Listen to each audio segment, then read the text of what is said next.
এই ভিডিওতে কিয়ামতের দ্বিতীয় খণ্ড আলোচনা করব। দ্বিতীয় খণ্ডটা মানে ফ্রাই আলোচনা, মূল ভিডিও হইল প্রথম খণ্ড আর তৃতীয় খণ্ড। তবে কিছু কিছু বিষয় আছে সেগুলা জানার দরকার আছে। কিয়ামত রিলেটেড খুব ইন্টারেস্টিং বিষয়াবলী আছে কিছু, সেইগুলা জানতে হবে। এইগুলা আমি দ্বিতীয় খণ্ডে আলোচনা করব। তো দ্বিতীয় খণ্ড আলোচনা করার আগে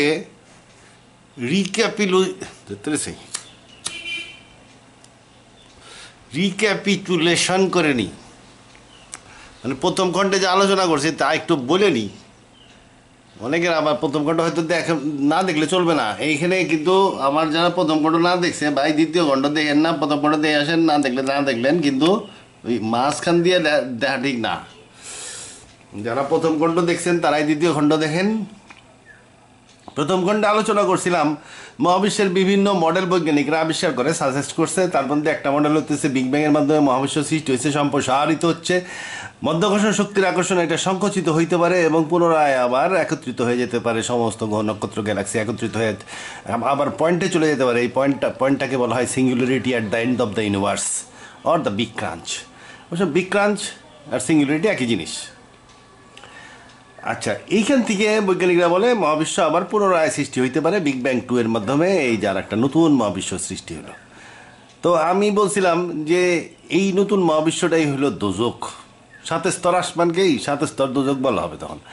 আর এই যে পয়েন্ট, যখন সমস্ত কিছু একত্রিত হয়ে যাবে, ওই পয়েন্টেই আল্লাহ স্পেশালি বিচার করবেন।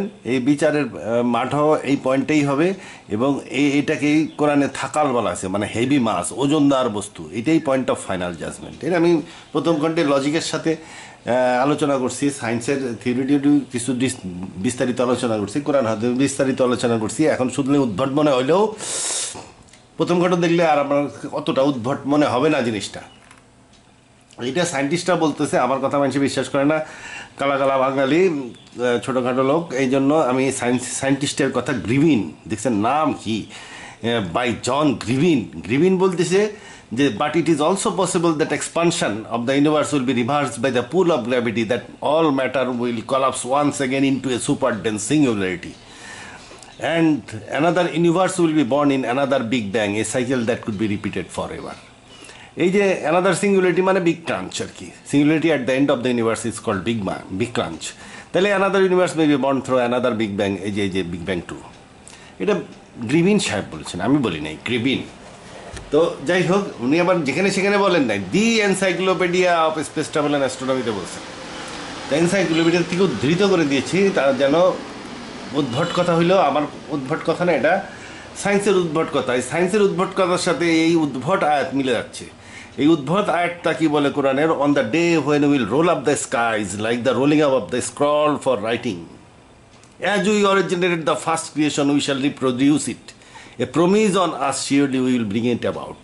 On the day when will roll up the skies, roll up বলতে ওই কন্ট্রাকশনকেই বোঝাচ্ছে। ইউনিভার্স এক্সপান্ডন হচ্ছে, এই কন্ট্রাকশনটাকে আল্লাহ রোল আপ বলতেছে। কারণ আল্লাহর কাছে, আমাদের কাছে একটা জিনিসকে বুম বিস্ফোরণ মনে হলো, আল্লাহর কাছে এটা পদ্ধতিগত।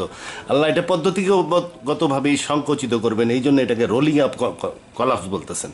রোল আপ কলাপস বলা যায় এটা কোরআনের আয়াতে। রোল আপ দ্য স্কাইজ মানে ইউনিভার্সকে নিয়ে কলাপস করবেন, কন্ট্রাক্ট করবেন, like the rolling up of the scroll for writing. মানে বিরাট একটা পাণ্ডুলিপি খুইলা লম্বা করলে কত বড় হয়, আবার জড়ায় ফেললে কুটায় ছোট হয়ে যায়, এরকম। As we originated the first creation, Big Bang 1. As we originated the first creation, we shall reproduce it. মানে সেকেন্ড বিগ ব্যাং আর একটা হবে। এটাই এই গ্রিভিন সাহেবের উদ্ভট বক্তব্য আর কোরআন শরীফের উদ্ভট বক্তব্য একই। বললেন না আবার গ্রিভিন সাহেব কোরআন শরীফ নকল করছে? নকল করে নাই, উনি বহুত গুতামুতা খাইয়া ওনারা এখানে আসছেন, আর এটা কোরআনে 1450 বছর আগে বলা ছিল। যাই হোক, তাইলে আমি বুঝলাম আল্লাহ কাজ করবে, করুক গা, কিন্তু আমি এই পয়েন্টে ফাইনাল জাজমেন্ট হবে এটা কেমনে বললাম? আমি এই পয়েন্টেই যে ফাইনাল জাজমেন্ট হবে এইটাই যে থাকাল ওজনদার বস্তু এইটা কেমনে বললাম, সেইটা আমার আবার যুক্তি আছে। যুক্তি হইলো এইটা, and not the honoured Allah true honour while the land, এখানে land of judgement is assembling in his hand, বিচারের মাঠ তার উপরে তার হাতে অ্যাসেম্বল হবে। এখন নাই বিচারের মাঠ, বিচারের মাঠটা ওই কিয়ামতের দিন তার হাতে অ্যাসেম্বল হবে। On the day of resurrection, ওই বিচারের দিন তার মাঠটা অ্যাসেম্বল হবে। অ্যান্ড দ্য স্কাইজ, কোরআনে যাকে সামাওয়াত বা স্কাই বলা হয় সেটাকেই আমরা ইউনিভার্স বলি। And the skies ruled up in his right hand, তার ডাইন হাতে আকাশ জড়ানো থাকবে। তাহলে রোল্ড আপ, ওই যে স্ক্রল ফর রাইটিং, মানে এই যে বলে না আসমানকে জড়াইয়া গুটাইবো, like the scroll for writing, giving time বলছে আবার কলাপস করবে। এই যে এই পয়েন্টটার কথাই আল্লাহ বলতেছে, যখন স্কাই রোল্ড আপ থাকবে আল্লাহর হাতে, ডাইন হাতে যখন স্কাই সামাওয়াত যখন তার ডাইন হাতে জড়ানো থাকবে, ওই সময় তিনি কি করবেন? অ্যাসেম্বল করবেন কি? ডে অফ রিজারেকশন, এই অ্যাসেম্বল করবেন কি? হাসরের মাঠ, বিচারের মাঠ। While the land is assembling in his hand on the day of resurrection and the skies ruled up in his right hand, ওই দিন আকাশটা সামাওয়াত তার ডাইন হাতে জড়ানো থাকবে। তাহলে এই আয়াতের ভিত্তিতে আমি বলতেছি এইটাই পয়েন্ট অফ ফাইনাল জাজমেন্ট। এখানে একটা স্পেশালি ক্রিয়েটেড ল্যান্ডে সমস্ত ইউনিভার্স কলাপস করে এখানে পয়েন্টে চলে গেছে, এখানে তো আর ল্যান্ড থাকার কথা না। তাহলে স্পেশালি ক্রিয়েটেড ল্যান্ডে আল্লাহ বিচার করবেন। আল্লাহ স্পেশালি ক্রিয়েটেড ল্যান্ডের কথাও, স্পেশাল ক্রিয়েশনটার কথাও বলা হয়েছে, এবং সেটা আমি 1 নম্বর ভিডিওতে আলোচনা করছি। এইখানে দেখেন, the verily doom of thy lord will indeed come to pass, there is none can avoid it on the day while the skies will be rolling, skies will be rolling মানে সামাদ মহাবিশ্ব ঘুরতে থাকবে তার ডান হাতে। অ্যান্ড দ্য মাউন্টেন্স, মাউন্টেন্স মানে কি? পিণ্ড পিণ্ড পদার্থ, সোলার ম্যাটার, সমস্ত সৌরজগতের সমস্ত পদার্থ উইরে চলে যাবে, উইল পাস অন ফ্লাইং, উইরে চলে যাবে। কোত্থেকে? ওই যে বিজ্ঞান রোল আপ ইউনিভার্স, এখান থেকে এই যে পয়েন্ট অফ, এখান থেকে উইরে চলে যাবে। এটাকে আমি থাকাল বলি, থাকাল ওজনদার বস্তু থেকে উইরে চলে যাবে, রোল্ড আপ ফ্লাইং উইরে যেতে থাকবে। যায় ওখানে যায় আবার দূরে সুপার স্কাইতে যায়। সুপার স্কাই কেন সুপার স্কাই? তখন তো আসমান, এই সামাওয়াত তো জড়ায় গোটানো হয়েছে, এই আসমান তো নাই, অন্য আসমান এসে গেছে, ওইটাকে বলা হয় সুপার স্কাই। এই ইউনিভার্সের বাইরে যে স্কাই আছে ওটাকে সুপার স্কাই বা সুপার স্পেস বলা হয়। সায়েন্টিস্টরা সুপার স্পেস বলে, ওটাকে আমি সুপার স্কাই বলতেছি, কারণ আমি হলো কোরআন শরীফের লোক, অতএব আমি এটাকে স্কাই বলি, স্কাই। আচ্ছা, ফ্লাইং হয়ে চলে গেল। আচ্ছা, এটা আর একটা আয়াত আছে, you see the mountains and think them firmly fixed and they shall moving as clouds, মেঘের মতন উড়তে থাকবে, এই উড়ে চলে যাবে মেঘগুলা। কোথায় চলে যাবে? ওই যে আল্লাহ যে ল্যান্ড তৈরি করবে, assembling in his hand, true honour while the land is assembling in his hand, জমিন আল্লাহ হাত পাতবেন, আর ওখান থেকে ওই যে বিক্রাঞ্চ থেকে জমিন উড়ে চলে আসতে থাকবে। মানুষের মহাবিশ্ব, এই সমস্ত সৌরজগতের পদার্থ উড়ে চলে যাবে, এবং এই final land of final judgement প্রস্তুত হবে। ওইখানে আমরাও উড়ে চলে যাব, এবং ওখানে এই বিচার হবে। তাহলে ঘটনা কী দাঁড়াইলো? এইটা আমি ছবি আঁকছি, এই চিত্র অঙ্কন করেছি। চিত্র অঙ্কনে এই যে এইটাকে ওজনদার বস্তু বলা হয়, সমস্ত মহাবিশ্ব একত্রিত হয়ে গেছে, মহাবিশ্বের সমস্ত পদ্ধতি একত্রিত হয়ে একটা ওজনদার বস্তু সৃষ্টি হয়েছে, এটাকে কোরআনে বলা হয় থাকাল।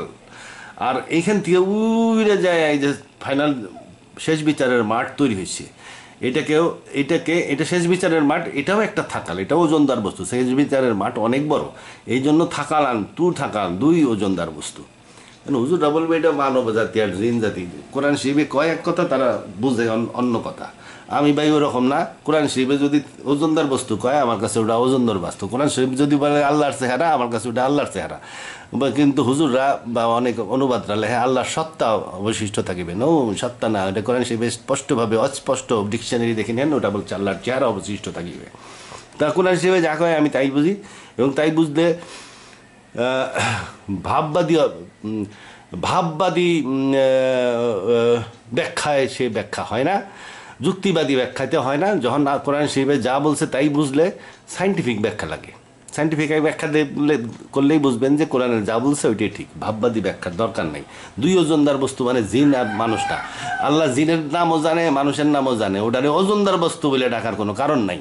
দুই ওজনদার বস্তু মানে ইউনিভার্স, কলাপসড ইউনিভার্স, যেটা একত্রিত হয়ে এখানে বিক্রাঞ্চ, আর সেখান থেকে সৃষ্টি হচ্ছে final land of final judgement, সেটা আর এক ওজনদার বস্তু। ওই দুই ওজনদার বস্তু শীঘ্রই তোমাদের বিষয় বিচার করার আমার অবসর হইবে।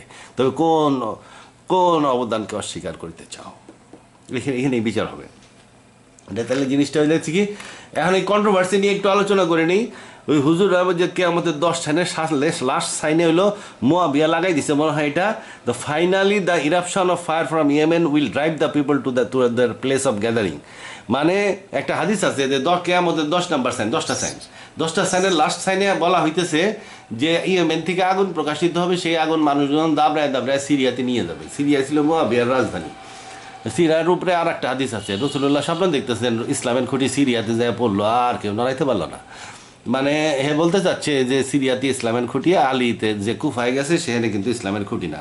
যদিও কোরআন শরীফে স্পষ্ট বলা হয়েছে ইসলামের সেন্টার হলো কুফা, বাগদাদ বা ব্যাবিলন এলাকা। ব্যাবিলন থেকেই ইব্রাহিম আলাইহিস সালাম রে খেদানো হয়েছিল। ওইটা ইসলামের সেন্টার ব্যাবিলন। ব্যাবিলন মানে তো ধ্বংসপ্রাপ্ত শহর। ওটা পাশে লাগানো হলো, বা এক পাশে হলো বাগদাদ, আর এক পাশে কুফা। রাসূলুল্লাহ বলছিলেন বা কুফা বানায় ওমর তার ফাউন্ডেশনের স্টোন স্থাপন করছিলেন, আলী সেখানে রাজধানী সরাইছিলেন, সেটাই ইসলামের সেন্টার।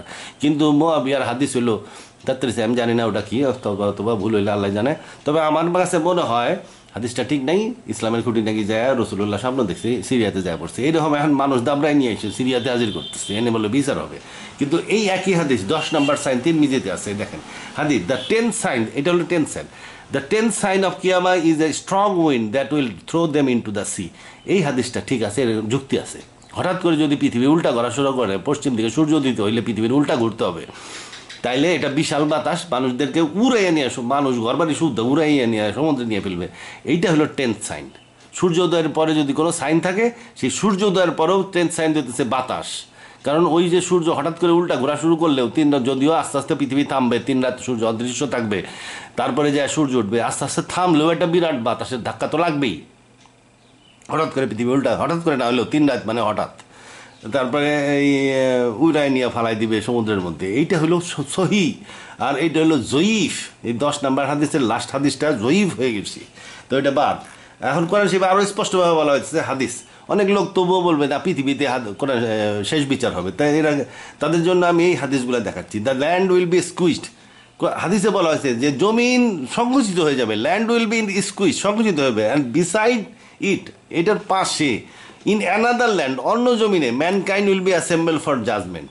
মানে এই যে ল্যান্ডটা স্কুইজড অবস্থায়, এই যে এটা হলো স্কুইজ, মহাবিশ্ব স্কুইজড হয়ে গেছে। আর এই যে ল্যান্ড, এই যে হাসরের মাঠ, এই হাসরের মাঠের উপরে পৃথিবীর জমিনটা এক কোনায় ফালাই রাখা হবে। সমস্ত পৃথিবীর জমিনটা আটার মতন ছাইনায় আল্লাহ ছাইনায় এই কোনায় ফালাই থইব।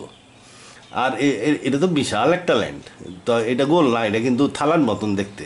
এক মুড়ার থেকে অন্য প্রান্ত দেখা যাবে, এটার মধ্যে একটা ডিম রাখলেও দেখা যাবে, চকচকা একদম রূপের পাতের মতন একটা জমিন। এই জমিনে কোনো লুকানের জায়গা নাই, এটা হলো ডিস্কের মতন একটা land, land of final judgement. তার কোনায় পৃথিবীর জমিন সেই না ফেলাই থিব হবে, এটার মধ্যে বলে বিচার হবে। আচ্ছা, তো এইটা হাদিসে বলা স্কুইজড। আর একটা হাদিস, on the day land will be change to a different land. এটা কোরআনের আয়াত, এটা হাদিস না, এটা কোরআনের আয়াত। বলতেছে যে এই জমিন অন্য জমিন হয়ে যাবে। So will be the skies, এই আসমান থাকবে না, অন্য আসমান। কোথায় আসে অন্য আসমান? এই যে জমিন চলে গেছে কোথায়, আসমান চলে গেছে কোথায়? এই যে আসমান কলাপস হয়ে গেছে, আসমান জমিন কলাপস হয়ে পয়েন্টে চলে গেছে, তখন তো এই আসমান জমিন নাই। তাহলে কোন আসমান? সুপার স্কাইতে।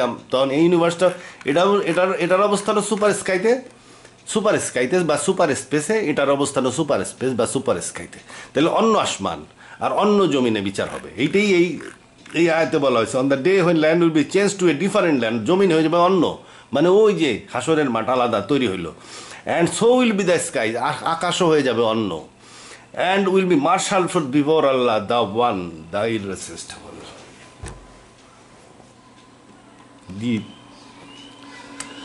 সরি, ব্রেক লেগে গেছে,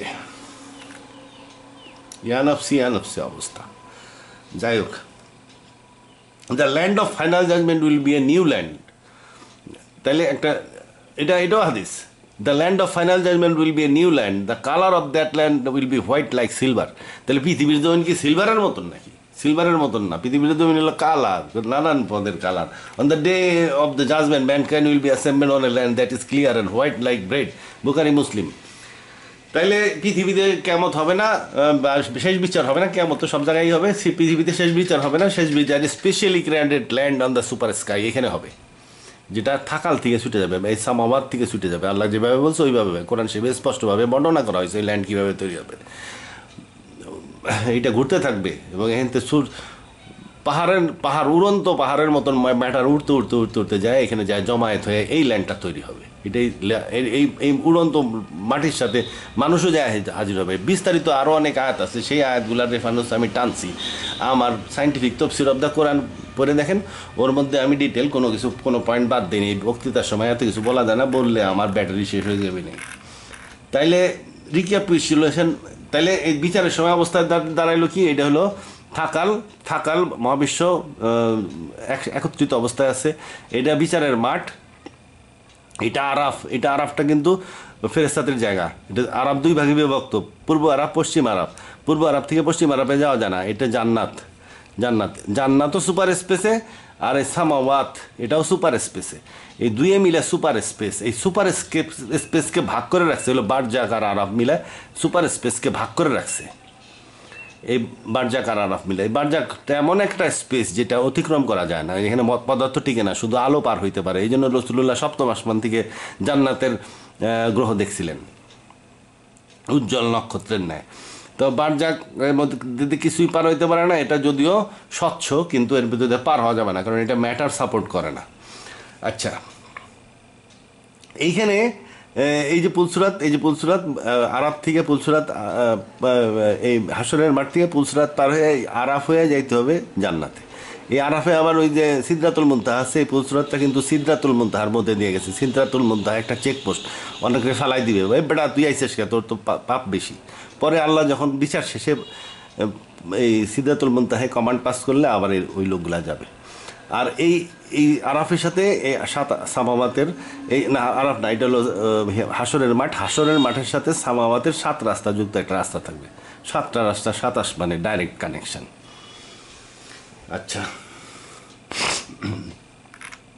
আচ্ছা, এটা হলো ওই অবস্থা। এই জন্য এটাকে বলে পূর্ব, এটাকে বলে পশ্চিম। এই যে কোরআন শরীফে বলা হয়, আল্লাহকে বলা হয় তিনি রব্বিল মাশরিকাইন রব্বিল মাগরিবাইন। যখন রব্বিল মাশরিকাইন রব্বিল মাগরিবাইন বলা হয় তখন বুঝতে হবে মাশরিকাইন বলতে এই সমস্ত কিছুর মাশরিক, এটাও একটা মাশরিক, এই জান্নাতও একটা মাশরিক, সমস্ত মাশরিকের সমস্ত এলাকা, এটা হল রব্বিল মাশরিকাইন রব্বিল মাগরিবাইন। তখন এইখানে বলা হয় পৃথিবী, ক্ষুদ্র ক্ষুদ্র পৃথিবীর মাশরিক মাগরিব না, এটা হলো পুরা সৃষ্টি জগতের মাব্বিল মাশরিকাইন আর রব্বিল মাগরিবাইন। ওই আয়াতগুলো তখন ওই লাইনে চিন্তা করতে হবে, আপনি ছোটোখাটো চিন্তা করলে হবে না। যাই হোক, এখন 2 নাম্বার ভিডিও শুরু। 2 নাম্বার ভিডিওতে আমি আলোচনা করব কিয়ামত কীভাবে নিকটবর্তী হইতেছে। ব্যাটারি অনেকখানি আছে এখনো। কিয়ামত কীভাবে নিকটবর্তী হইতেছে ওইটা আলোচনা করব। কিয়ামতের কিছু সিমটম আছে যেগুলা খুবই ইম্পর্টেন্ট। আপনি ওইটা দিয়ে বোঝা যাবে যে কিয়ামতটা কীভাবে ক্রমান্বয়ে আসতেছে। এখন কিয়ামতের বর্ণনায় অধিকাংশ সময় আপনি দেখবেন যে আকাশের কথা উল্লেখ আছে। কোরআন শরীফে সামাওয়াত বলা হয় মহাবিশ্বকে, আকাশমণ্ডলী, আকাশ নিয়ে কথাবার্তা। আর আমরা যখন সায়েন্সের বই পড়ি তখন মহাবিশ্ব নিয়ে কথাবার্তা। মহাবিশ্ব সম্বন্ধে বৈজ্ঞানিকদের জ্ঞান তেমন একটা ভালো হয় নাই। আকাশ আবিষ্কার করতে পারে নাই, আকাশ বলে কিছু আছে এই আবিষ্কারই করতে পারে নাই। তো আকাশ যে লোক আবিষ্কার করতে পারে না, তার থিওরি মহাবিশ্ব সম্বন্ধে সে যদি থিওরি মারে তাহলে তার থিওরিটা ভুল হবে। কারণ ভুল প্রমাণ করা তো আমাদের পক্ষে সম্ভব না, কারণ থিওরি মেরে ফেলাই দিয়েছে। তার নাম মনে করেন আইনস্টাইন মেয়া থিওরি মেরে দিল। এখন আপনি তার ওটা কিছু না কইতে পারবেন না, না কইলে আপনারে মানুষকে কইব যে হালা আমুক আইনস্টাইনরে বোকা কয়। এখন আইনস্টাইন চিন্তা করে নাই, তার থিওরির ভিত্তিতে অন্য কেউ চিন্তা করতে পারে। ওই বৈজ্ঞানিকরা চিন্তা করলো যে মহাবিশ্বটা কেমন হইতে পারে, largest scale structure of the universe. আমি সবাই জানি largest scale structure of the universe কেমন। ইউনিভার্স ৭৭ আসমানে সজ্জিত, আমার কাছে লার্জেস্ট স্টাইল হয়ে গেল। প্রত্যেক আসমানে অনেক গ্যালাক্সি আছে, অনেক ম্যাটার আছে, এটা আমার জন্য largest scale structure of the universe আমি বুঝে ফেললাম। কিন্তু বৈজ্ঞানিকরা তো আকাশের অস্তিত্ব সম্বন্ধে জানে না। আর কি জানে না, বৈজ্ঞানিকরা জানে না কোন গ্যালাক্সি কত দূরে, দূরত্ব মাপা যায় না, দূরত্ব মাপার কোনো যন্ত্র আজ পর্যন্ত আবিষ্কার হয়নি। কারণ তারা কি করে, দূরত্ব কেমনে মাপবেন? দূরত্ব বেশি দূরে একটা জিনিস থাকলে ওটা মাপা যায় না, রাডার দিয়ে মাপা যায় একটা জিনিস। মানে একটা প্লেন মনে করেন 100 মাইল দূরে আছে, রাডার দিয়ে মাপতে পারবেন। এখান থেকে রাডার মারবেন, রাডারের ওয়েভ যদি একটু পাতলা হয়, ও যায় প্লেনে হিট করবে, ওখান থেকে ফেরত আসবে, আইসা আপনার রাডারের রিসিভারে আবার রিসিভ হবে। ওই যে ওয়েবটা গেল এবং আসলো, তার সময় হিসাব করে আপনি বুঝতে পারবেন যে প্লেনটা কত দূরে আছে। তাহলে রাডার দিয়ে মাপা যায়। তো এখন আপনি যদি অ্যান্ড্রোমিডা গ্যালাক্সি কত দূরে আছে এটা মাপতে যান, তাহলে আপনার রাডার দিয়ে আমি যদি মাপতে যান, তার রাডারের ওয়েব একটা মারলেন, অ্যান্ড্রোমিডা হইল 22 লক্ষ আলোকবর্ষ দূরে। এখন 22 লক্ষ আলোকবর্ষ, তাহলে 22 লক্ষ বছর পরে ওইটা ফেরত আসবে। ওই 22 লক্ষ বছর আপনার বসে থাকতে হবে ওই সিগন্যালটা ফেরত আসার জন্য। তাও আবার কথা আছে, সিগন্যালটা যদি যথেষ্ট শক্তিশালী হয় তাইলে আসবে, আর নাইলে আসবে ঠিকই, সব সিগন্যালই আসবে, কিন্তু এত এত এত দুর্বল যে ওটা কোনো মেশিন দিয়ে ধরা যাওয়ার সম্ভাবনা না। রাডার ছাড়া আর কোনোভাবে আপনার দূরত্ব মাপা যায় না। রিসেশন ভেলোসিটির মাধ্যমে ওরা মাপে, রিসেশন ভেলোসিটির মাধ্যমে দূরত্ব আন্দাজ করে আর কি। একটা জিনিস মনে করেন 22 লক্ষ, যত দূরেই হোক না কেন, তারও বেশি দূরে যদি হয়, তাইলে আপনি ওইটার যে যদি পিছিয়ে যেতে থাকে, তাইলে ওই ওই ভ্যালোসিটিটা আবার মাপা যায়, মোটামুটি অ্যাকুরেটভাবে মাপা যায়। ওইটা কীভাবে, ওইটা অন্য অন্য টেকনোলজিতে মাপা যায়। দূরবীন দিয়ে আপনি দেখবেন যে আকাশে একটা বাতি, একটা গ্যালাক্সি মনে করেন 1000 কোটি নক্ষত্র নিয়ে বসে রয়েছে, কিন্তু ওই 1000 কোটি নক্ষত্র গ্যালাক্সি এত দূরে মনে হয় একটা পয়েন্ট জ্বলতেছে। কিন্তু যদি খুব ফোকাসিং করা হয়, আস্তে আস্তে দেখা যাবে যে গ্যালাক্সিটা একটা বিরাট সিস্টেম, ওর মধ্যে 1000 কোটি নক্ষত্র ঘুরতেছে, ওর সেন্টারে বিরাট সুপার ম্যাসিভ ব্ল্যাক হোল আছে, ওটার চারিদিকে জ্বলতেছে, ধা ধা করে আলো বেরিতেছে। তাহলে এই যে নর্মাল টেলিস্কোপ দিয়ে ওটার একটা দেখবেন একটা পয়েন্ট, তো ওই পয়েন্ট দেখতে হবে। ওই পয়েন্ট কত দূরে এটা বোঝা যাবে না, রাডার মাইরেও বোঝা যাবে না, অত দূরে রাডার মারা যায় না। এখন ওটা পিছিয়ে গেলে কিছুটা বোঝা যায়, পিছিয়ে গেলে বোঝা যায় কেমনে আমি বলতেছি, ওটা ইনডাইরেক্ট মেথডে বোঝা যায়। মনে করেন শান্ত একটা পুকুর, শীতকালে বসে রয়েছেন, শীতকালে কুয়াশা 5 ফুটের বেশি দেখা যায় না, কিন্তু পুকুরটা মনে করেন বিরাট বড় এক দিঘি, কিন্তু সেটার পানি একটুও কাঁপতেছে না, একেবারে কাঁপতেছে না, কোনো তরঙ্গ নাই, স্থির হয়ে রয়েছে পানি। আপনি পুকুরের পাড়ে বসে রয়েছেন, 5-7 ফুট পর্যন্ত দেখেন, পানিটারে একটু দেখতেছেন, পুকুরের সেন্টার দেখতেছেন না, কুয়াশা, সকালবেলা ভীষণ কুয়াশার মধ্যে গেছেন। ওই সময় দেখলেন একটা ইট পড়লো, কেউ কোনো একটা ছেলে দূরের থেকে ইট মারছে, ইটটা মারার পরে দেখলেন যে একটা তরঙ্গ আসলো, সেই তরঙ্গটার ওয়েভলেন্থ মনে করেন 1 বিঘাত। আচ্ছা, 1 বিঘাত আপনি মাপছেন, ওয়েভলেন্থ মাপছেন, যে যখন ওটা পারে এসে ভিড়ছে লাগছে তরঙ্গটা, তখন ওই ঢেউয়ের ওয়েভলেন্থ ছিল 1 বিঘাত। বসে রয়েছেন, কিছুক্ষণ পরে আর একটা ইট পড়ছে, আপনার মনে হলো ওইটা একটু দূরে পড়ছে, এরপর আপনি তরঙ্গটা আসলো, দেখলেন যে ওই তরঙ্গর দৈর্ঘ্যটা 2 বিঘাত। তার মানে ঢিলটা আরও দূরে পড়ছে, মানে একটা ওয়েভ যতই দূরে যাইতে থাকে ততই এটার ওয়েভলেন্থ বাড়তে থাকে, এটা ওয়েভলেন্থ বাড়তে, এটা এই যে ওয়েভলেন্থ ক্রমান্বয়ে বাড়তে থাকে, এটাকে বলে ডপলার ইফেক্ট। এখন আলো তো তরঙ্গ, ওই যে নক্ষত্র থেকে আলো ছাড়তেছে, যদি আলোটা যদি আপনি প্রিজমের মধ্যে দিয়ে পাস করানো হয়, তাহলে এটা 2 বার বেইকে যখন এটা একটা বর্ণালী তৈরি করবে, লাল লাল নীল সবুজ হলুদ করে 7 রঙের বর্ণালী তৈরি করবে। এখন এই বর্ণালী যদি দেখা গেল যে যদি বস্তুটা পিছের দিকে যাইতে থাকে, তাহলে এই যে বর্ণালী কী হবে, আস্তে আস্তে লালের দিকে সরে আসবে, কারণ এটার পুরা সমস্ত ওয়েভগুলার ওয়েভলেন্থ একটু বাড়তেছে, বাড়ার কারণে কি হবে, আস্তে আস্তে লালের দিকে সরে আসবে, পুরা বর্ণালীটা আস্তে আস্তে লালের দিকে সরে আসবে। আর যদি ওইটা কাছের দিকে আগাইতে থাকে, তাহলে এই পুরা বর্ণালীটা ব্লু শিফটেড হবে, নীলের দিকে যাবে।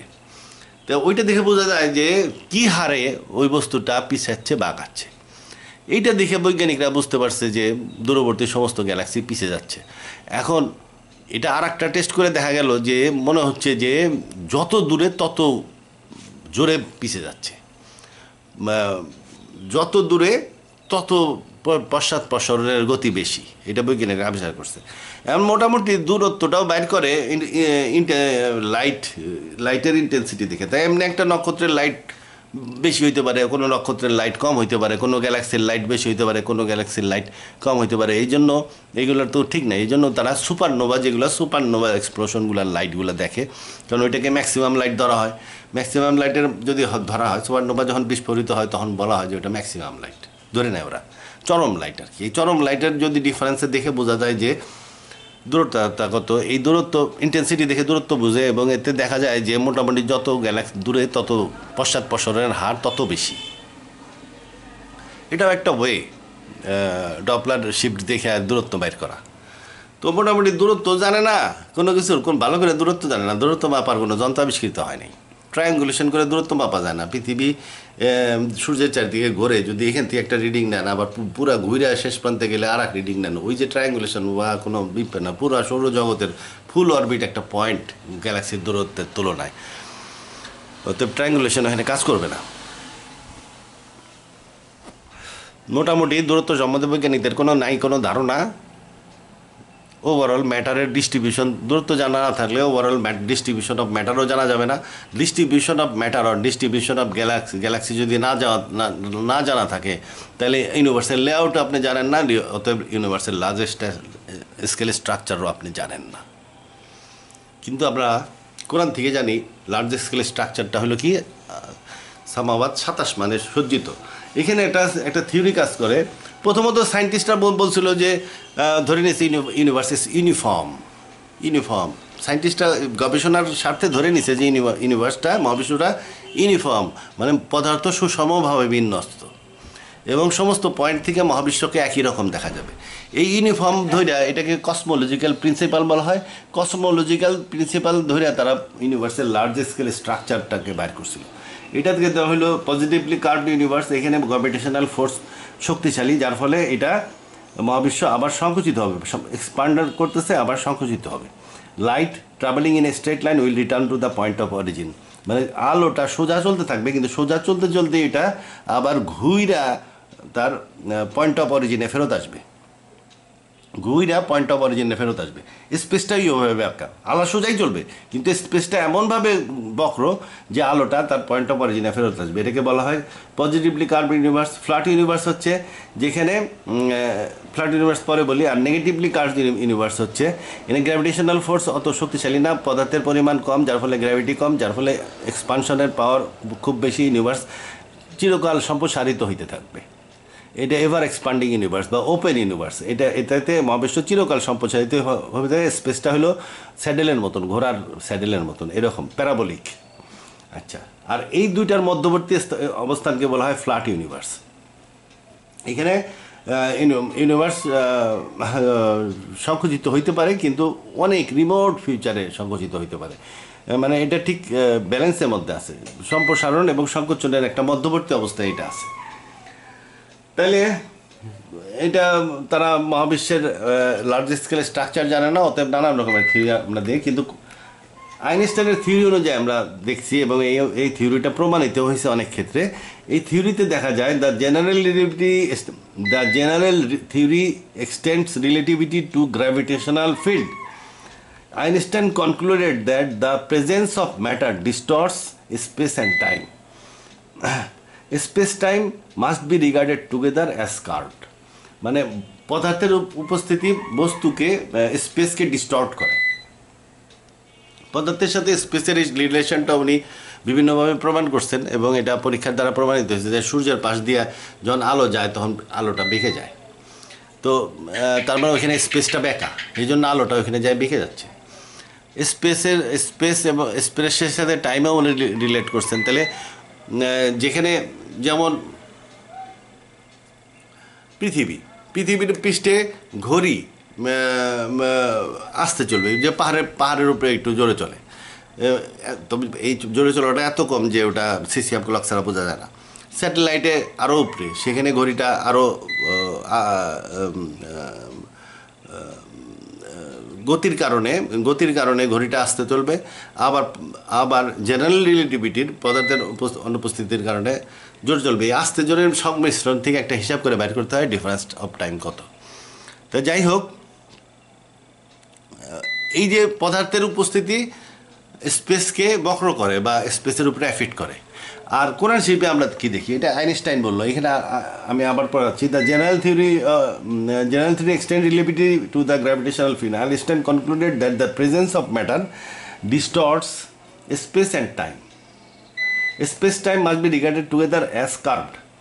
আচ্ছা, তাহলে পদার্থের বিভিন্ন বিন্যাসের মাধ্যমে স্পেসকে ডিজাইনিং করা সম্ভব পদার্থের বিন্যাসের মাধ্যমে। এই মহাবিশ্বের পদার্থের যে বিন্যাস, সেই বিন্যাস স্পেসকে ডিজাইন করতে পারে। সেই ডিজাইনটা কেমন সেটা কোরআনে পাই আমরা। এইখানে দেখেন, মোরওভার, এটা কোরআনের আয়াত, মোরওভার হি ডিড ইস্তাওয়া ইনটু দ্য স্কাই।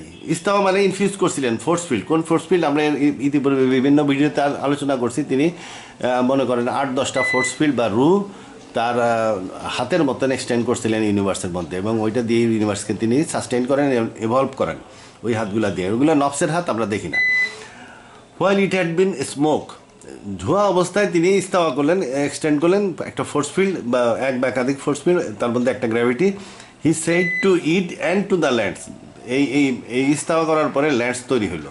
তখন এই ধোঁয়া এবং জমিনকে বললেন, কাম ইয়ে টুগেদার উইলিংলি আর আনউইলিংলি, ইচ্ছাই হোক অনিচ্ছাই হোক আসো।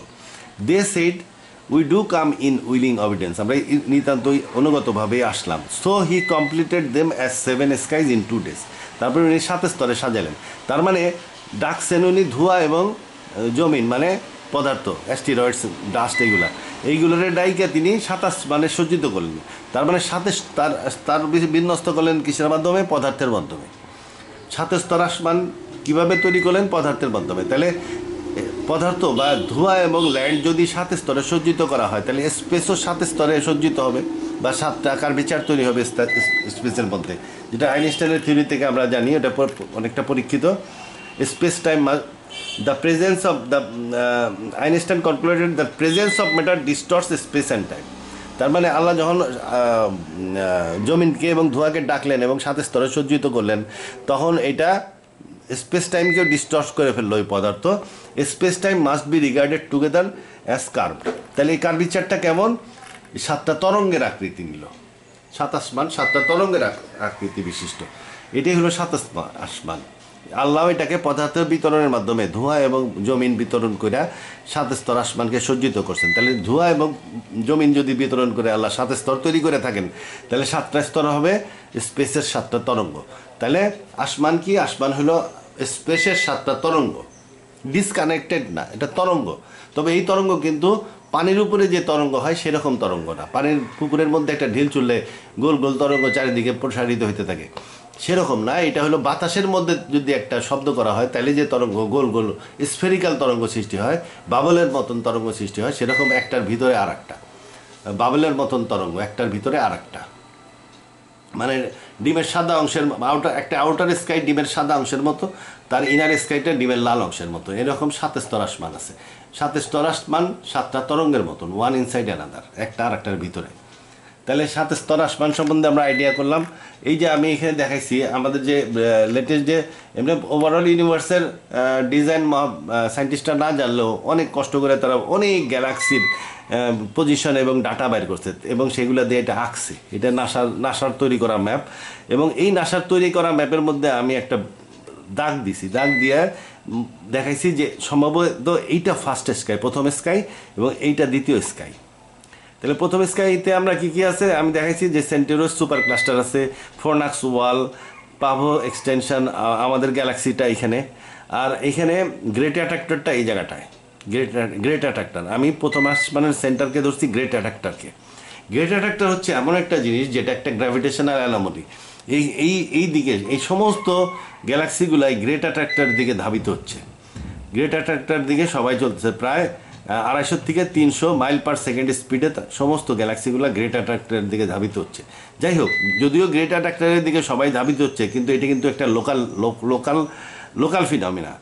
এটা এই যে গ্রেটা ট্র্যাক্টর দিকে যে চলতেছে সেটা সুপার ইম্পোজড অন হাবলস মোশনের উপরে, এটা super imposed. Overall universe expand করতেছে, তার উপরে এই স্পিডটা সুপার ইম্পোজড স্পিড ভেলোসিটি।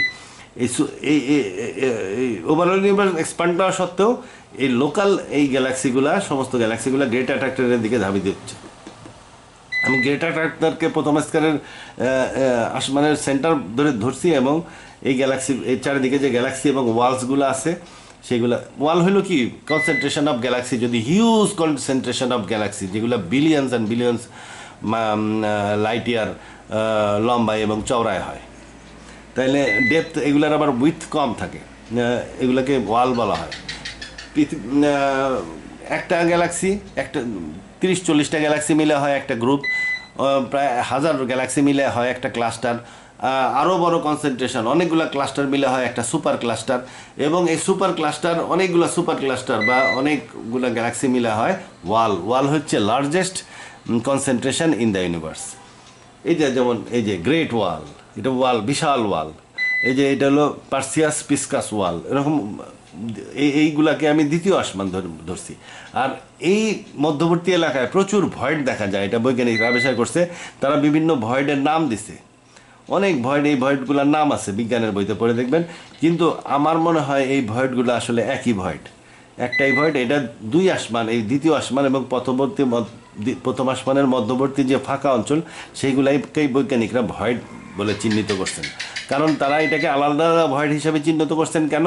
কারণ দ্বিতীয় আসমান থেকে প্রথম আসমানে কিছু ফিলামেন্ট নেমে আসছে, কানেকশান আছে।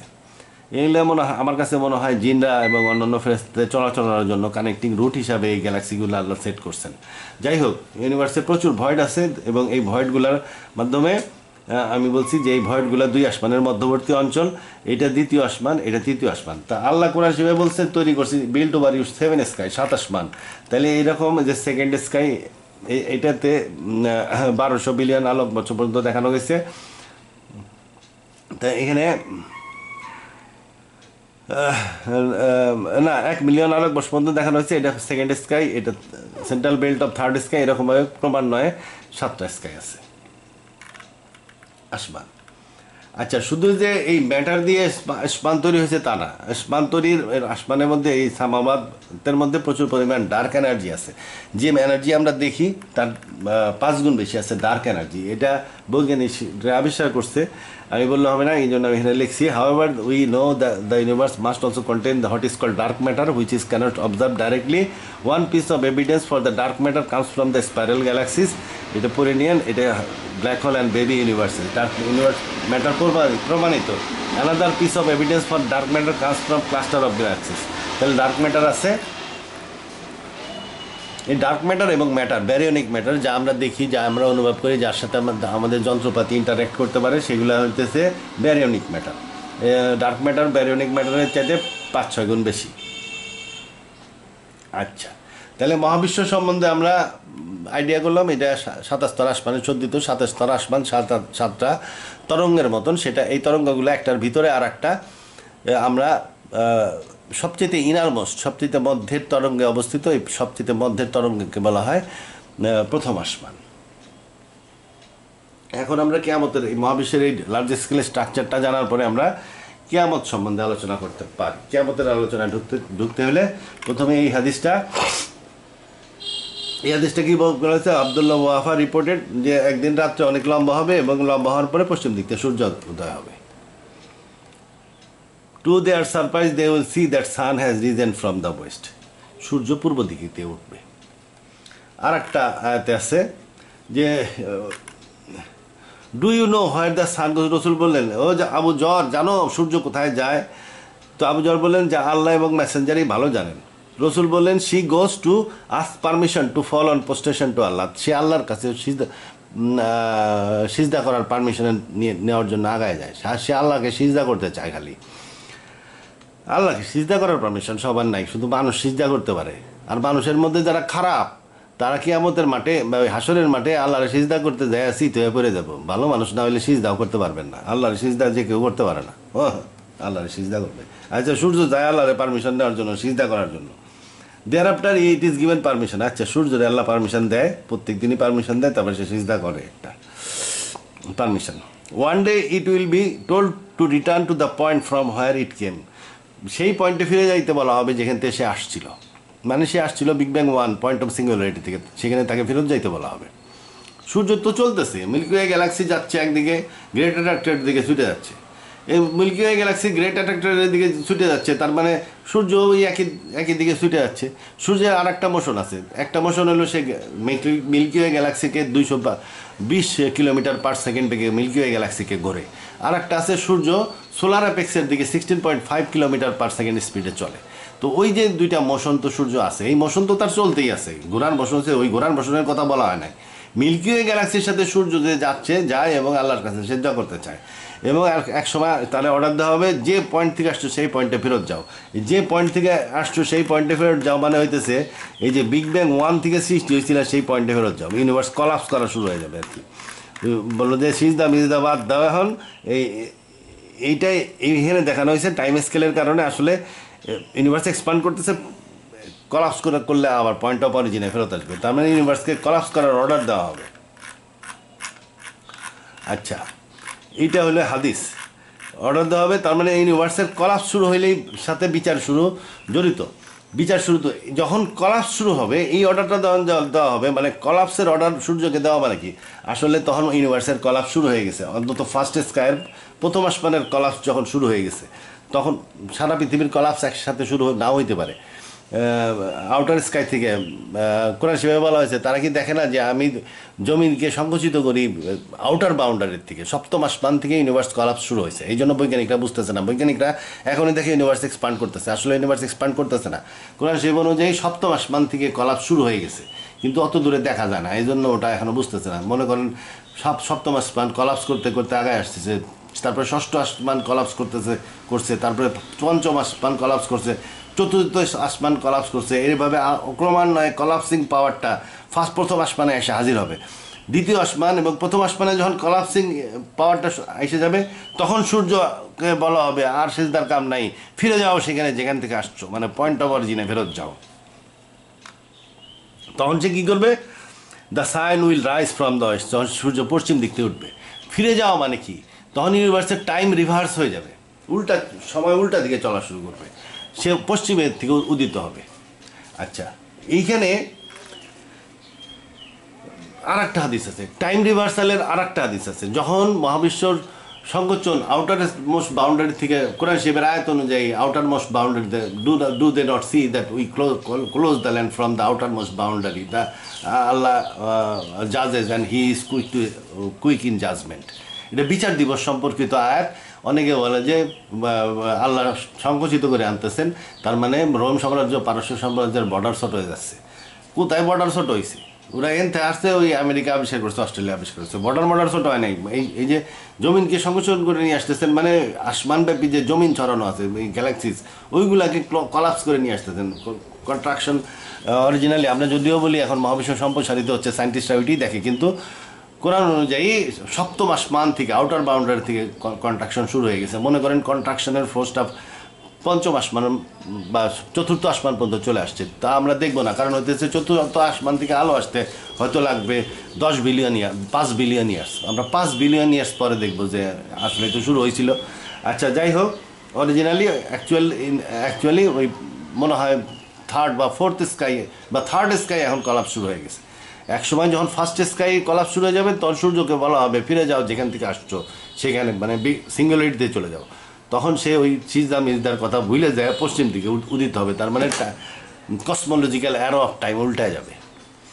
আবার দেখেন অন্য সাইকোলজিক্যাল অ্যারো অফ টাইম উল্টায় যাবে। এই যে এইখানে দেখেন এই হাদিসের মাধ্যমে, by the name of Allah in whose hand is my life, the কিয়ামা will not take place until animals talk to humans. পশু মানুষের সাথে কথা না বলা পর্যন্ত। টিপস অফ দ্য স্টিক, হাতের লাঠির মাথা, হাতের লাঠির কি মুখ আছে নাকি কথা বলবে, কিন্তু কথা বলতেছে। The shoelace will express out the secrets, জুতার ফিতা গোপন তথ্য ফাঁস করে দিবে।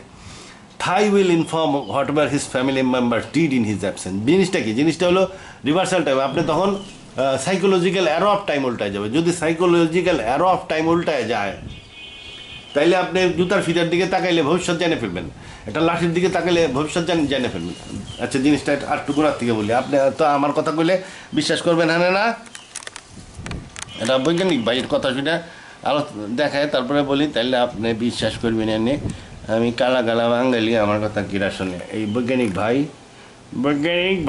কই গেল? বৈজ্ঞানিক ভাই অ্যাটলিস্ট আই যাই যা, there are at least 3 different arrows of time, 3টে অ্যারো অফ টাইম আছে। আমি করি brief history of time by Stephen Hawking, তার নাম করা বই, কেউ এটার বিরুদ্ধে কোনো কথা বলে নাই, এটা নাম করা বই, brief history of time by Stephen Hawking. আচ্ছা, there are at least 3 different arrows of time, 3 arrow of time আছে। First there is a thermodynamic arrow at time, the direction of time in which disorder or entropy increases. Energy in the sun is in a higher degree of order, it always radiates, that means the disorder increases with time. A cup may fall down and break, but a broken cup never gather themselves together off the floor and jump on the table. তার মানে এটা হলো thermodynamic arrow of time, মানে disorder সবসময় বাড়তেছে, সব disorder বাড়তেই থাকবে। ভাত ভাইয়া শক্তি উৎপন্ন হচ্ছে, সূর্য থেকে সব এনার্জি রেডিয়েট হচ্ছে, এগুলো ডিসঅর্ডার বাড়তেছে। Then there is psychological arrow of time. Psychological arrow of time কি? This is the direction in which we feel the time passes. সময় অতিক্রম করে, এটা আমাদের মনের ব্যাপার। সব আমরা চিন্তা করতেছি যে সময় পার হয়ে যাচ্ছে, that direction in which we remember the past but not the future. আমরা অতীতকে স্মরণ করি কিন্তু ভবিষ্যৎকে স্মরণ করতে পারি না। এইটা হলো psychological arrow of time. Finally there is a cosmological arrow of time. This is the direction of time in which universe is expanding rather than contract. এটা হলো হকিনের কথা, এবং হকিন বিশ্বাস করতেন, at first I believed that disorder would increase when the universe recollapses. মহাবিশ্ব যখন সংকোচন হওয়া শুরু করবে তখন ডিসঅর্ডার বাড়তে থাকবে, কমতে থাকবে, ডিসঅর্ডার কমতে থাকবে। দিস ইজ ওয়াজ বিকজ, আচ্ছা, যখন ডিসঅর্ডার কমতে থাকবে তখন তার মানে কি? মানুষ ভবিষ্যৎ চিন্তা করতে থাকবে।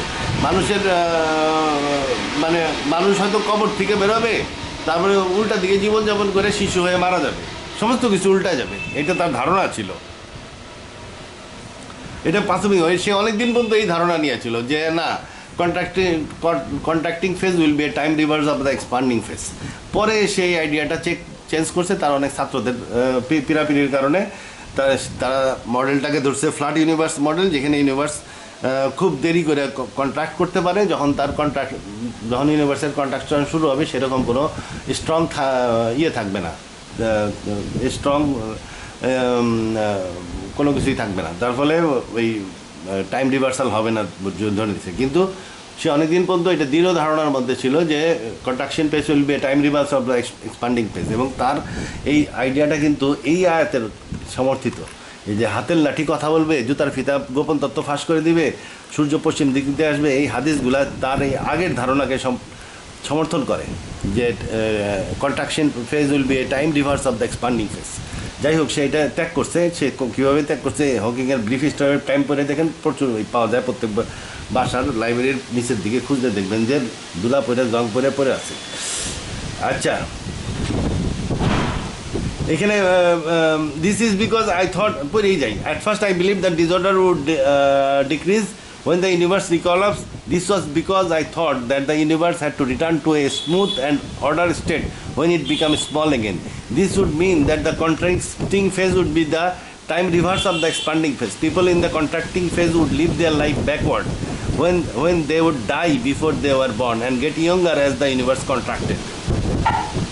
এইটা দিয়ে এইটা আইডিয়া উনি চেঞ্জ করছেন। তা আমরা এই আইডিয়া থেকে দেখা যাচ্ছে এই যে হাদিস এই লাইনে বলা হয়েছে, একটা লাঠির দিকে তাকায় আমরা কি করি? আমরা লাঠির অতীত স্মরণ করি। আমি যে একটা জুতা আছে, আমার জুতাটার দিকে তাকায়,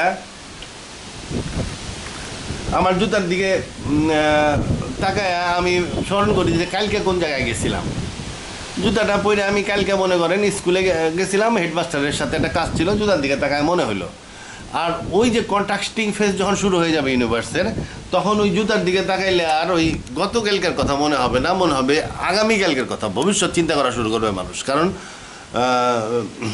ইউনিভার্স কন্ট্রাক্টিং ফেজে কসমোলজিক্যাল অ্যারো অফ টাইম এবং থার্মোডাইনামিক অ্যারো অফ টাইম দুটো একই দিকে পয়েন্ট করে, এবং এই এই একই দিকে পয়েন্ট করলে তখন এই দুইটা কসমোলজিক্যাল অ্যারো অফ টাইম এবং থার্মোডাইনামিক অ্যারো অফ টাইম একই দিকে পয়েন্ট করে। এই সময় কি হয়, সাইকোলজিক্যাল অ্যারো অফ টাইম উল্টা দিকে পয়েন্ট করে।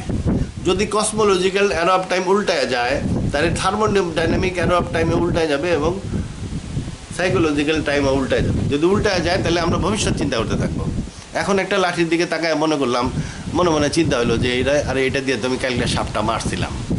আর ওই সময় কি হবে, ওই লাঠির দিকে তাকায় আমার স্মরণ হবে এটা দিয়ে আমি কালকে একটা সাপ মারবো। সাপ মারার পুরো ঘটনা আমি দেখে ফেলবো। এই যে সাপ মারার পুরো ঘটনা আমার মনে এসে গেল, মানে গোপন তত্ত্ব ফাঁস করে দিল লাঠিটা। তাহলে ওই ঘটনা আসলেই ঘটবে, তার মানে গোপন তত্ত্ব ফাঁস হয়ে যাচ্ছে। আপনি বাড়িতে এসে বউয়ের দিকে বউরে জিজ্ঞেস করা লাগবে না কী কী রাঁধছো।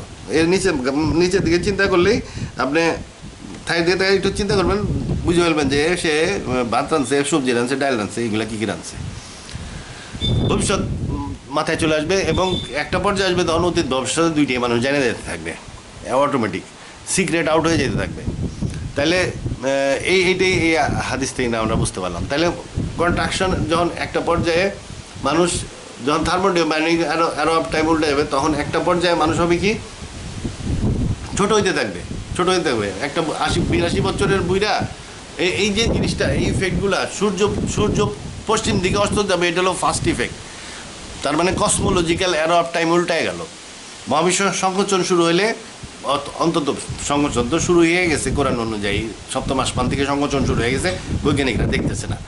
প্রথম আসমানের সংকোচন শুরু হয়ে গেল, আর সূর্যরা বলা হইলো আর সিজদা মিজদার কাম নাই, ফিরে যাও যেখান থেকে আসছো সেখানে।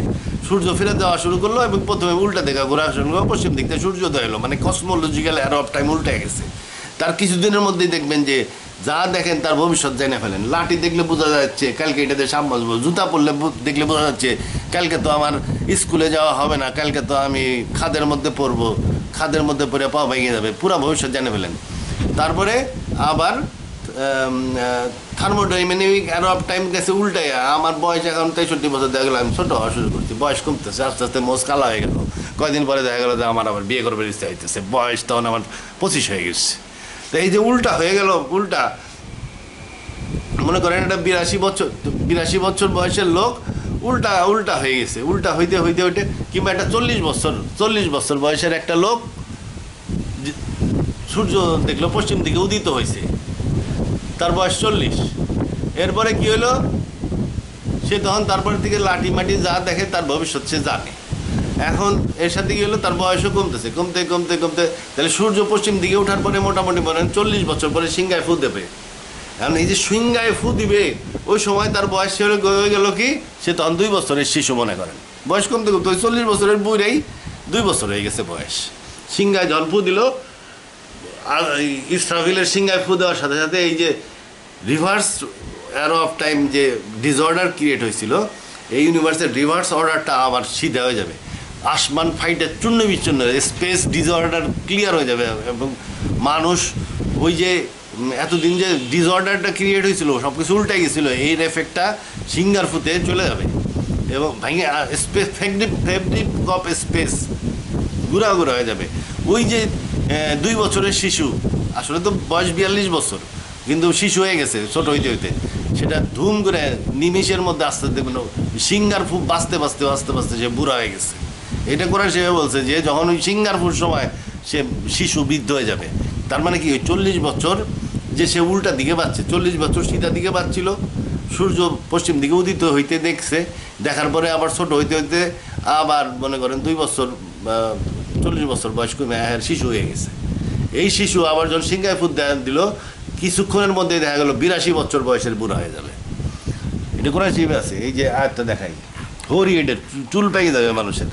কারণ ওই সময় সিঙ্গার ফুতে ইউনিভার্সাল এই প্রথম আসমান চূর্ণ বিচূর্ণ। প্রথম আসমান চূর্ণ বিচূর্ণ করার মানে কি, আসমান তো ওরকম কালা সবুজ কোনো ফিক্স কোনো জিনিস নাই, এটা হলো স্পেস চূর্ণ, ফেব্রিক স্পেস ডিসঅর্ডার যে হয়েছিল ইউনিভার্সের, অ্যারো অফ টাইম টেবিলটা গেছিলো, সমস্ত কিছু চূর্ণ বিচূর্ণ হয়ে যায়, মিশে একত্রিত হয়ে যাওয়ার কারণে টাইম রিভার্স যেটার ওইটার এফেক্ট চলে যাবে, যার ফলে নিমিষের মধ্যে ওই যে শিশুটা 40 বছর বড় হয়েছে, সূর্যোদয় পশ্চিম দিকে উদিত হইতে দেখছে, তারপরে আবার 40 বছর ছোট হয়েছে, সে কিছুক্ষণের মধ্যে 82 বছরের বুড়া হয়ে মারা যাবে। যে কোরআনের আয়াত আছে যে শিশু বুড়ে হয়ে যাবে। তা যাই হোক, ইউনিভার্সের যে এই যে কলাপসটা, আমি কলাপসটা এখানে আলোচনা করা যাবে না। এই কলাপসটা আলোচনা, এই যে সপ্তম আসমান থেকে কীভাবে ইউনিভার্সটা কলাপস করতেছে স্টেপ বাই স্টেপ, এটার বিস্তারিত বিবরণ আমি আমার সাইন্টিফিক তফসিলে দিছি। এই জিনিস মুখে বলা যায় না, মুখে বলতে গেলে এটা বোঝানো যাবে না। আমার লিখে লিখে ওই সাইন্টিফিক তফসিলে পড়েন যে কীভাবে সপ্তম আসমান থেকে কীভাবে ইউনিভার্স কলাপস করা শুরু করছে এবং প্রথম আসমানে আসছে। এবং এই টাইমের ব্যাপারে ওখানে একটা জটিলতা আছে যেটা লেখা বোঝানো যায়, কারণ লিখলে হবে কি একটা লোক না বুঝলে কয়েকবার পড়ে বুঝবে। আর আমার লেখা খুব পরিষ্কার, আমি খুব ক্লিয়ার করে লিখে বোঝাই যাই, যার ফলে আমার লেখা পড়লে হবে সাইন্টিফিক তফসির অফ দ্য কোরআন। ওইটা 2 নম্বর খণ্ডে আছে কিয়ামত, 30 নম্বর সূরায় কিয়ামতের বর্ণনা। ওইখানে দেখলে আপনি বুঝতে পারবেন যে আসলে এই ঘটনাটা কীরকমভাবে ঘটবে। ফাইনালি ইসরাফিলের সিঙ্গার ফুতে প্রথম আসমানের যে রিভার্সাল অফ টাইম ঠিক হয়ে যাবে এবং সমস্ত আসমান মহাবিশ্ব কলাপস হয়ে বিন্দুতে চলে যাবে। ওইটাই আমরা বিগ ক্রাঞ্চ বলি। এবং বিগ ক্রাঞ্চের আলোচনা আমি প্রথম ভিডিওতে করছি। স্টেট অফ বিগ ক্রাঞ্চে আসবে এবং হাসরের মাঠ তৈরি করবে আল্লাহ স্পেশালি। তা হাসরের মাঠ তৈরি করবে, হাসরের মাঠের বিচার হবে। এই বিচারটা কীরকম হবে সেটা আমি পরবর্তী ভিডিওতে আলোচনা করব। এই ভিডিওতে আমি কিছু কিছু এক্সট্রা জিনিস আলোচনা করতে চাইছিলাম, সেগুলোর আলোচনা আমি একটু দেখে নিই।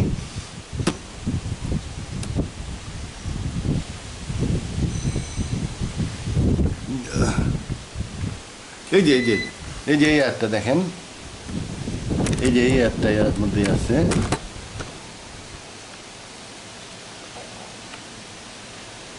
এই যে এইখানে রিভার্স টাইমকে সিঙ্গার ফুয়ের কারণে আসমান জমিন, প্রথম আসমান চূর্ণ বিচূর্ণ হবে। At a day that will make children hoary headed, মানে সাদা চুল হয়ে যাবে বাচ্চাদের।